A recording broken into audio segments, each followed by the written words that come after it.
You're watching Outnumbered. I'm Harris Faulkner. Here today, Fox Business anchor Dagan McDowell, Town Hall editor and Fox News contributor Katie Pavlich, syndicated radio host, Fox News contributor Leslie Marshall, and in the center virtual seat today, former White House press secretary for President George W. Bush and Fox News contributor Ari Fleischer is with us. Hello, everybody. It's almost here.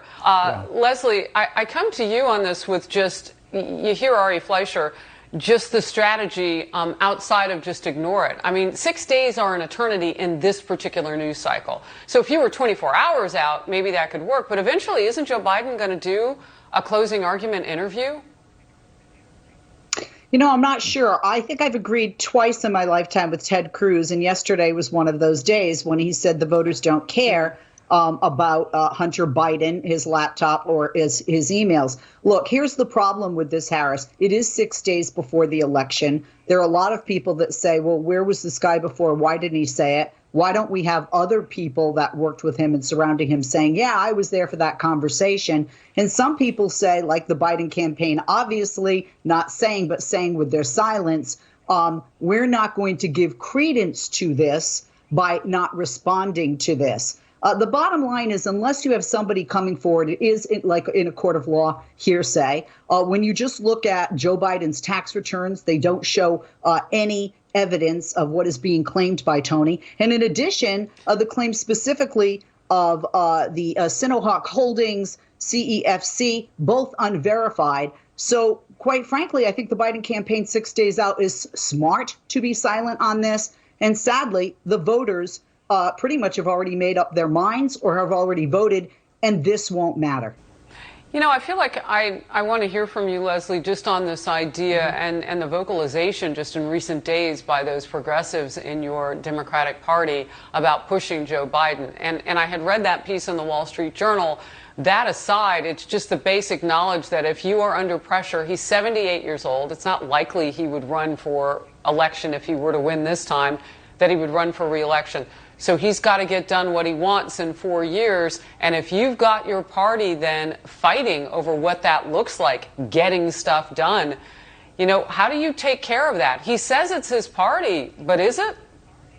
It is, because if you look at politics, everything comes down, almost everything in life comes down to numbers, doesn't it? And in politics, it certainly comes down to numbers. You got to have votes. And quite frankly, AOC doesn't have the majority of the Democratic Party, the Democratic Party majority in both the House and the Senate, and quite frankly, among voters as well, like myself, are more centrist, moderate Democrats. That is Joe Biden. That is what the party is now. Now, does the more left, progressive side of the party want that to change? Absolutely. Are there areas where there is agreement, whether it be a $15 minimum wage in other areas? Absolutely. But nobody on the far left is going to push Joe Biden, Nancy Pelosi, and the majority of the Democratic Party in Washington and the voters to the left, at least not in the next 4 to 8 years. Will it come down the road? Possibly. It could be, but not right now. Yeah, maybe not next 4. I mean, you know, Congresswoman Ocasio-Cortez and I share October 13th together. Obviously, we were born in different years, but she's still underage to run for president, and she wants to get stuff done. She says, I wonder what your party looks like in, say, 5 or 6 years, less than 8. Who the hell elected you and put you in charge of what the media are allowed to report and what the American people are allowed to hear? And why do you persist in behaving as a Democratic super PAC? Well, we're not doing that, and this is why I opened this hearing with calls for more transparency. Wow, that fiery exchange happened just a few minutes ago. Ted Cruz, Senator, laying into Twitter CEO Jack Dorsey. This is leaders from the nation's largest tech companies are facing off against lawmakers on the Hill right now. The Senate Commerce Committee is where the action is, including Jack Dorsey, Facebook's Mark Zuckerberg, and Google's parent company, Sundar Pichai's CEO, questioned about free speech and censorship. Republicans have accused the big tech giants of bias against conservative viewpoints, including recent efforts to shut down the spread of the New York Post's reporting on emails allegedly from Hunter Biden's laptop on family business dealings. Republican critics say Twitter, Facebook, and Google should no longer be protected under Section 230 230, a neutral platforms protection, because they operate more like publishers. Democrats say the GOP is creating the issue to influence the election. Here's Senator Amy Klobuchar of Minnesota. This hearing comes 6 days before Election Day, and it makes, I believe we're politicizing, and the Republican majority is politicizing, which should actually not be a partisan topic. When you say terms of agreement, if you will, the way that they run their service, Leslie, I have to scratch my head. I've forgotten about that one example. But when you look at it, is it about the messenger or the message? Or maybe about those of us who choose. I mean, this all comes down to choice, doesn't it? I mean, Twitter chooses what they do and do not put out, and they can, because although the internet is regulated, there are minimal regulations in place for companies like Twitter and Facebook, obviously. Twitter and Facebook So should they be allowed that 230 protection?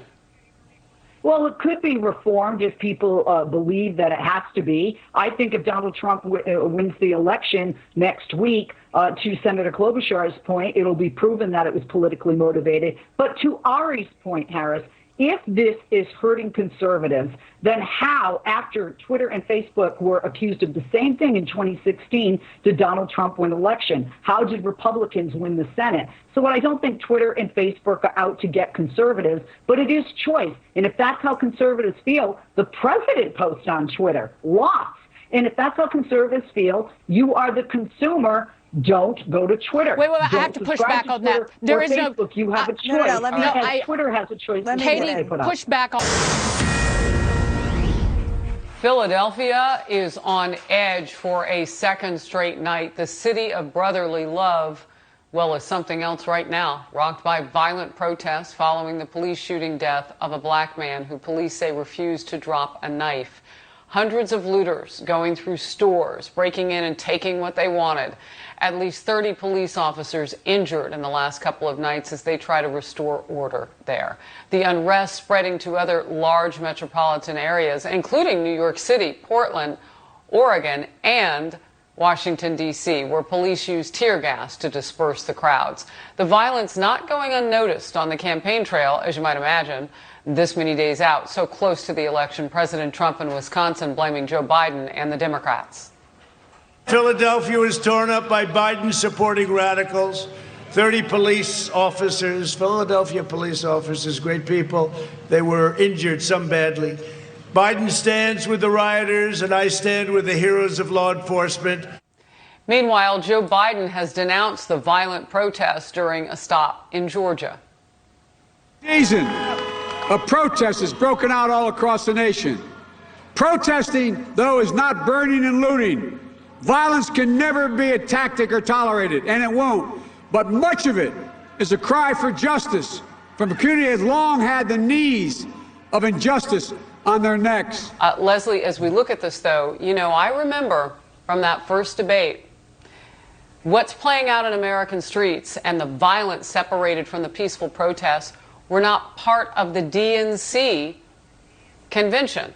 And then that first debate with Joe Biden, there was a whole lot of pressure to talk about this. And now it has come up again because these are, again, Democrat-led cities where much of this is happening.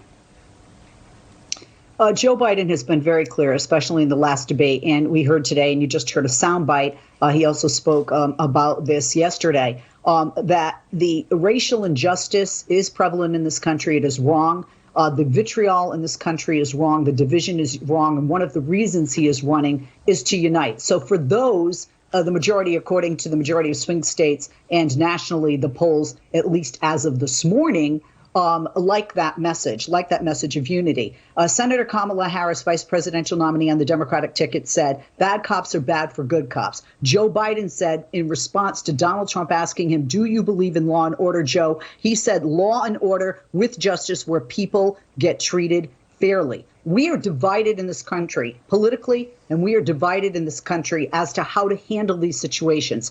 But what the president is saying, it might be great to his supporters on the campaign trail, but it's not the truth that is coming from Joe Biden. Joe Biden says he respects law and order. Joe Biden says he's against the violence, against the looting, against the rioting. And we just heard a soundbite there. So quite frankly, some people might say, well, Donald Trump, this is your America. Donald Trump, you are the president of the United States. Why should we have 4 more years of this? I want to get just to Dagan and Katie. Leslie. Dagan, you watch the stock market, but most people don't invest in the stock market. 100 million people have investments in the stock market. I agree with Stop Ari saying on that. this. I agree with Ari on this. Look, not just Arizona, but really the country is very divided. We could talk about Joe Biden being in his basement, even though he's going to Iowa, Wisconsin, Georgia, and Florida in 72 hours, 10 times in Pennsylvania, 3 in Michigan and Florida, 2 in Wisconsin. The list goes on. This is in the American people's hands. Joe Biden is right on that. We're very divided. And I agree, Ari, I'm a Democrat, and I still have PTSD from 2016. Anything will go.